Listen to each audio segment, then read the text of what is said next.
प्यारे बच्चों, कैसे हैं आप सब? एकदम बढ़िया। तो प्यारे बच्चों, आज का हमारा जो डिस्कशन का टॉपिक रहेगा वो रहेगा बाइसेक्टर थ्योरम। ठीक है, यानी कि समद्विभाजक प्रमेय की हम यहाँ पे बात करेंगे। बाइसेक्टर थ्योरम को हिंदी में बोलते हैं समद्विभाजक प्रमेय। ओके, तो जो बाइसेक्टर थ्योरम होती है उसमें सबसे पहले हमारे पास बाइसेक्टर थ्योरम दो तरीके की होती हैं। एक होता है इंटीरियर एंगल बाइसेक्टर थ्योरम और एक होता है एक्सटीरियर एंगल बाइसेक्टर थ्योरम। जो इंटीरियर एंगल बाइसेक्टर थ्योरम होता है, इसका क्या मतलब होता है? ये होता है इंटीरियर यानी कि अंतःकोण। इंटीरियर एंगल का मतलब अंतःकोण, बाइसेक्टर यानी कि समद्विभाजक प्रमेय, यानी कि यहाँ पर हम अंतःकोण समद्विभाजक प्रमेय की बात कर रहे हैं। ठीक है, इसी तरीके से जो हमारे पास एक्सटीरियर एंगल बाइसेक्टर थ्योरम होगी, ठीक है, वो हमारी दूसरी टाइप की होगी, तो उसे हम बाद में डिस्कस करेंगे। अभी सबसे पहले हम यहाँ पर इंटीरियर एंगल बाइसेक्टर थ्योरम की बात कर रहे हैं, यानी कि अंतःकोण समद्विभाजक प्रमेय की हम यहाँ पे बात कर रहे हैं। इसमें होता क्या है, तो यदि हमें कोई भी एक त्रिभुज दे रखा है, सपोज कीजिए त्रिभुज आपको दे रखा है यहाँ पे, ये आपका ए है, ये आपका बी है और ये आपका सी है। तो ये जो अंतःकोण प्रमेय होती है, इसमें होता क्या है, जैसे समद्विभाजक की बात हो रही है यहाँ पे, यानी कि बाइसेक्टर यानी कि इंटीरियर एंगल बाइसेक्टर थ्योरम यानी कि बाइसेक्टर समद्विभाजक की बात हो रही है, तो हमने ले लिया यहाँ पे कि जो हमारा ए एंगल है यहाँ पे, इसे कोई यहाँ पे जो लाइन है AD, ये हमने AD ले लिया यहाँ पे। AD यहाँ पर जो एंगल A है उसे समद्विभाजक यानी कि दो भागों में बांट रही है, जितना ये है उतना ही ये है। तो समद्विभाजक को हम यहाँ पे कैसे दिखाते हैं, यहाँ पर ब्लू पेन से हम दिखा देते हैं, यानी कि ये हमारा बाइसेक्टर है यहाँ पे। ठीक है, यानी कि जो AD हमारी यहाँ पे लाइन है वो क्या कर रही है, जो एंगल A है ये पूरा इसे दो भागों में बांट रही है, बाइसेक्ट कर रही है। ठीक है, तो यदि हम इसे यहाँ पे अल्फा ले लें, इस एंगल को, इतने को यहाँ पे, तो ये भी सी के बराबर है। समद्विभाजक का मतलब ये तो होता है कि दो भागों में बांट रही है, यानी कि जितना हमारा एंगल ये होगा इतना ही एंगल हमारा ये होगा। ठीक है, तो हम यहाँ पे बात कर रहे हैं यानी कि समद्विभाजक प्रमेय में कैसे करेंगे, तो इंटीरियर एंगल यानी कि अंतःकोण की हम यहाँ पे बात कर रहे हैं, यानी कि अंदर का कोण था ए जो है हमारा अंतःकोण है, इसे दो भागों में एक रेखा AD बांट रही है यहाँ पे अल्फा यानी कि दो भागों में बांट दिया है यहाँ पे। ठीक है, तो इसे हम कैसे प्रूव करते हैं, यानी कि इसमें क्या रिजल्ट होता है? इसमें रिजल्ट ये होता है कि यानी कि जो भुजा हमारी AB होती है, जो भुजा हमारी AB है और दूसरी भुजा कौन सी है, AC, इन दोनों का जो अनुपात है वो किसके इक्वल होता है, BD। ये BD है हमारा यहाँ पे और ये है हमारा DC।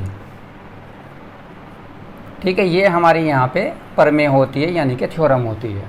यानी कि यदि हमारी कोई AD भुजा यहाँ पे एंगल A को समद्विभाजित कर दी है, ठीक है, दो बराबर कोणों में बांट रही है, तो ये जो हमारी AB भुजा है और जो AC भुजा है, तो AB और AC का जो अनुपात है वो किसके बराबर होगा, इनके एंगल के सामने वाली भुजा यानी कि BD और इस एंगल के सामने वाली भुजा DC, यानी कि AB अपॉन AC किसके बराबर होगा, BD अपॉन DC के। यही हमारी अंतःकोण समद्विभाजक प्रमेय होती है। तो आई थिंक बच्चों आपको यहाँ तक समझ में आ रही होगी बात। यदि आप इसका प्रूफ करना चाहते हैं तो प्रूफ हम कैसे करेंगे, बिल्कुल आसान है। सबसे पहले हम इस ट्रायंगल को यानी कि इस त्रिभुज को ले लेंगे, एक बार हम इस त्रिभुज को ले लेंगे। ठीक है, तो यदि हम थोड़ी देर के लिए इस एंगल को यहाँ पर बीटा ले लेते हैं, तो हमें पता है कि पूरा जो कोण है 180 डिग्री का होता है, तो ये वाला कोण हमारा कितना हो जाएगा, ये हो जाएगा 180 माइनस बीटा। ये समझ पा रहे होगे आप? ठीक है, तो अब हम क्या करते हैं, ये जो त्रिभुज हमारे पास ABD दे रखा है, इसमें हम यहाँ पे साइन रूल लगा देते हैं। ठीक है, त्रिभुज ABD में साइन रूल क्या होता है कि ये जो एंगल है इसका यदि हम यहाँ पे साइन लें, यानी कि साइन अल्फा, इसका साइन अल्फा किसके बराबर होगा, यानी कि ये हमारे पास इनका जो अनुपात है, ठीक है, साइन अल्फा अपॉन BD, ये हम ले रहे हैं यहाँ पे BD, यानी कि ये साइन एंगल उसके सामने की भुजा। अब एंगल ले रहे हैं हम यहाँ पे बीटा, यानी कि साइन बीटा, और इसके सामने की भुजा कौन सी आ जाएगी, AB। ठीक है, तो इससे हमें क्या मिलता है, दिस इम्प्लाइज, इन्हें क्रॉस मल्टीप्लाई कर दीजिए तो यहाँ से AB हमें मिल जाएगा AB साइन अल्फा बराबर, ये BD हमारा साइन बीटा के साथ चला जाएगा, BD साइन बीटा। ये बन गई समीकरण नंबर 1। ऐसे अब हम क्या करते हैं, यहाँ पे दूसरे त्रिभुज में ले लेते हैं ADC में। तो दूसरे त्रिभुज की बात करते हैं हम ADC में। देखिए, तो त्रिभुज ADC में भी हमें ऐसे ही लेना, ये वाला त्रिभुज की हम बात कर रहे हैं ADC, तो साइन अल्फा अपॉन DC होगा, sine alpha upon D C बराबर, ये साइन 180 माइनस बीटा है, तो साइन 180 माइनस बीटा, ये किसके सामने हो जाएगा, ए सी इसके सामने वाली भुजा है, तो ये हमने ए सी भुजा ले लिया। अब इन्हें भी क्रॉस मल्टीप्लाई कर दीजिए, तो ए सी हमारा साइन एल्फा के साथ आ जाएगा, ए सी साइन एल्फा, और डी सी हमारा यहाँ पे चला जाएगा डी सी। अब देखिए साइन 180 माइनस बीटा, यानी कि चेंज तो होना नहीं है 180 में, ठीक है, तो ये कितना बन जाएगा हमारे पास, साइन बीटा, तो ये बन गया हमारे पास साइन बीटा। ये हो गई समीकरण नंबर 2। अब हम क्या करते हैं, यहाँ पे समीकरण 1 को समीकरण 2 से डिवाइड कर देते हैं। डिवाइड करते ही हमारे पास देखिए क्या मिलेगा, ये साइन एल्फा से साइन एल्फा कैंसिल आउट हो जाएगा, साइन बीटा से साइन बीटा कैंसिल आउट हो जाएगा, तो रिजल्ट हमें यहाँ पे मिलेगा A B upon A C बराबर B D upon D C. देखो ये रिजल्ट हमारा सेम है या नहीं है, A B upon A C और B D upon D C. तो इस तरीके से आप बिल्कुल सिंपल स्टेप्स में अपना जो यहाँ पे थ्योरम है उसे प्रूव कर सकते हो। आई थिंक बिल्कुल आपको समझ में आ रहा होगा इसका डेरिवेशन बच्चों, ठीक है। तो ये तो था हमारा छोटा सा डेरिवेशन की अंतः कोण समद्विभाजक जो प्रमेय होती है उसको हम कैसे डेराइव कर सकते हैं। बस हमें एग्जाम में इतना ध्यान रखने की जरूरत है कि यदि कोई रेखा एडी समद्विभाजित करती है किसी भी कोण को, अंतः कोण को, तो उसमें ये जो भुजा होती है दोनों जिन पे कोण बना हुआ है, ठीक है, A B upon A C बराबर इनकी सामने वाली भुजा यानी कि B D upon D C. बस इतना हमें ध्यान रखना होता है, प्रूफ करके कि आपको ज़रूरत नहीं होती है किसी भी कम्पिटिटिव एग्जाम्स में, ठीक है। तो ये बात समझ में आ गई। अब हम क्या करते हैं, इसका एक एग्जाम्पल ले लेते हैं कि किस टाइप का क्वेश्चन एग्जाम में आता है, ठीक है। तो इतनी बात समझ में आ गई। चलिए एक एग्जाम्पल ले लेते हैं, इसका क्या दे रखा है क्वेश्चन में देखते हैं।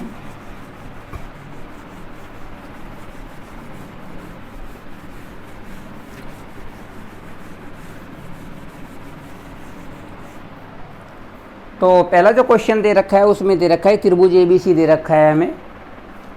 ए बी की जो लेंथ है, फर्स्ट क्वेश्चन है हमारा, एक त्रिभुज हमें दे रखा है यहाँ पे ए बी सी, ठीक है।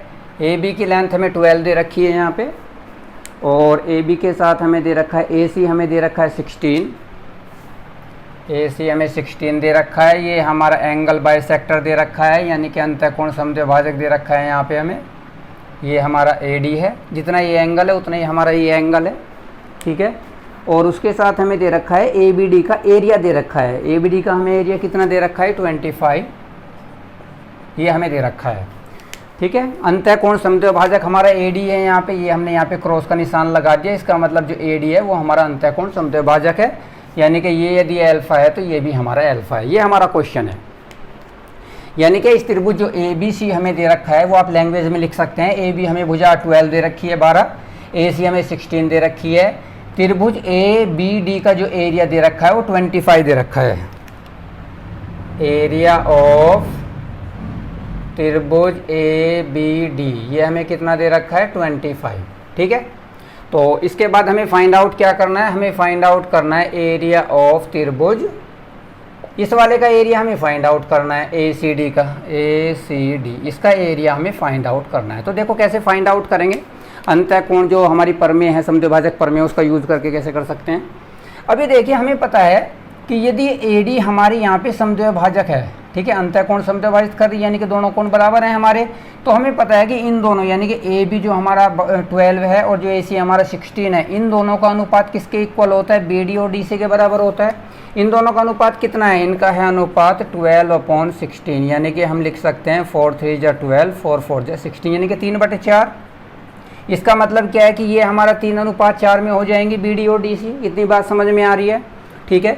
और हमने आपको एक थ्योरम बताई थी इससे पहले की जो क्लासेस हुई थी कि यदि ये हमारा यहाँ पे ए डी हमें यहाँ पे समद्विभाजक दे रखा है, यानी कि ये हमारी ए डी लाइन रेखा दे रखी है, ये जो हमारा यहाँ पे किसी भी त्रिभुज में यदि इनका अनुपात हमें पता हो तो जो ये बी डी और डी सी का जो अनुपात होता है उसी अनुपात में हमारे त्रिभुज के एरियाज होते हैं जो ये त्रिभुज होते हैं, ये हम बता चुके हैं पहले से, ठीक है। अब देखो ये हमारा 3 जो है यहाँ पे वैल्यू किसके बराबर है, यानी कि 25 यानी कि 25 के बराबर है एरिया में, यानी कि 3 जो वैल्यू है वो 25 के बराबर है, ठीक है। तो एक वैल्यू किसके बराबर होगी, 25/3 के बराबर हो जाएगी। और हमें किसके लिए वैल्यू निकालनी है, एरिया 4 के लिए, क्योंकि 4 के लिए जो एरिया होगा वही तो हमारा यहाँ पे एरिया आ जाएगा। तो 4 के लिए जो हमारा एरिया होगा वो हो जाएगा 25/3 गुणा 4 यानी कि 100/3। ये बात आई थिंक आपको समझ में आ रही होगी। तो यहाँ पे जो आपका एरिया आ जाएगा दैट विल बी 100/3। ठीक है, सीधा सा कंसेप्ट है। यदि आपको यहाँ पे अंतःकोण समद्विभाजक प्रमेय को आप अप्लाई करते हैं यानी कि लगाते हैं यहाँ पे, तो जो AD आपको समद्विभाजक दे रखा है यहाँ पे, तो ये हमारा जो रेखाओं का यानी कि जो हमारी AB दे रखी है रेखा यहाँ पे 12 है, ये हमारी 16 है, तो इन दोनों का अनुपात है, तो BD और DC का अनुपात निकल जाएगा। 3 हमारी वैल्यू 25 के बराबर दे रखी है, जो यहाँ पे एरिया दे रखा है यानी कि हमें क्षेत्रफल दे रखा है। 3 25 के बराबर है तो 1 25/3 के बराबर हो जाएगी। 4 किसके बराबर हो जाएगी, 4 की गुना कर दो 100/3।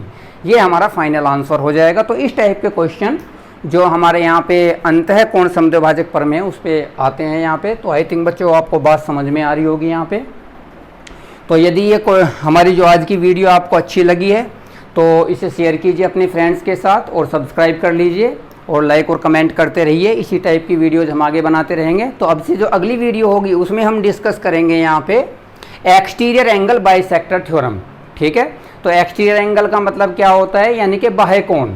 ठीक है, बाह्य कोण समद्विभाजक प्रमेय की हम यहाँ पे बात करेंगे। जैसे यहाँ पे अंतःकोण था यानी कि अंदर का जो कोण है उसे यहाँ पे 2 भागों में बांट रहे थे, वहाँ पे क्या होगा, वहाँ पे बाहर पे जो कोण होगा उसे 2 भागों में बांटेगी कोई रेखा। ठीक है, उसके बेस पे हमारे पास यहाँ पे कंसेप्ट आपका ये रहेगा, ये जो हमने लगाया यहाँ पे कंसेप्ट इसी टाइप का रहेगा। बस थोड़ा सा समझना है आपको उसमें और आपको वो भी क्लियर हो जाएगी। ठीक है, तो प्यारे बच्चों मिलते हैं नेक्स्ट वीडियो में, तब तक के लिए टेक केयर।